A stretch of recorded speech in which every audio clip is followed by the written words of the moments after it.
हाँ यही बात कि जादू चला रहल बा।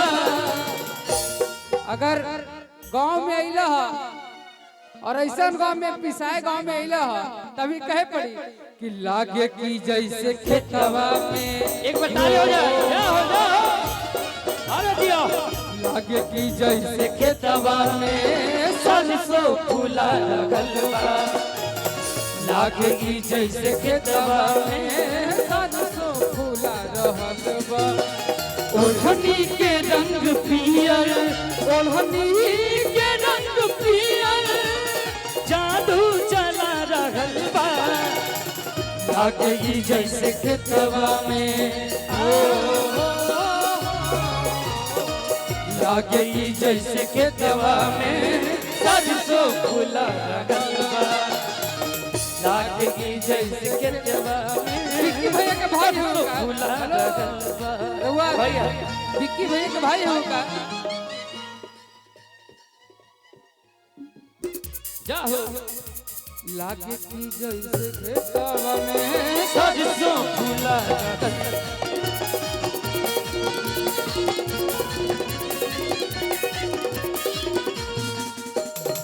लेकिन होली के माहौल तो हम एक बार होली में एगो गाना गौले बनी आई हमके शायद लगा था कि विक्की भैया के छोटा भाई है वो ना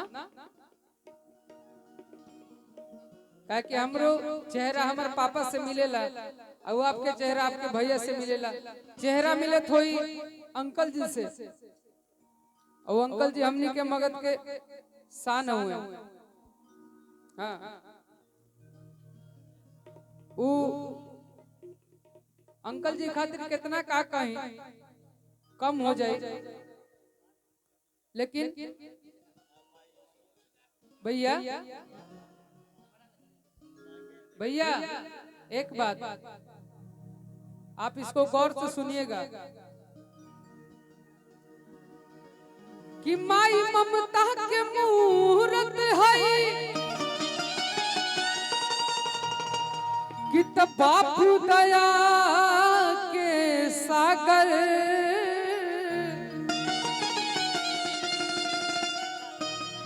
अब उहे खुश रहेला जीवन में जे करेला माई बाप के आदर कि बिना बाबू के ई बेटा अधूरा बा। जीवन में सब कुछ मिल जाए तमाम दौलत शोहरत लेकिन जब बाप कोई स्वर्ग ये नहीं लगा सकता है यही कह सकता है कि अपने जमी के लिए शहादत दे दिया।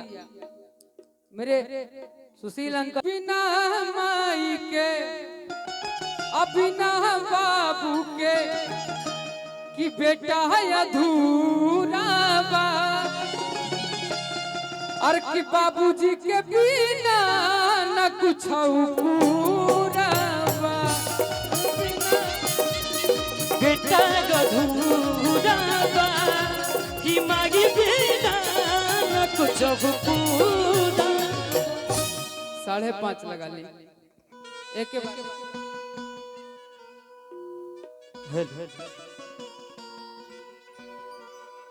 आदित्य एक दो गो गाना आपके मन हिसाब से शिवा शिवा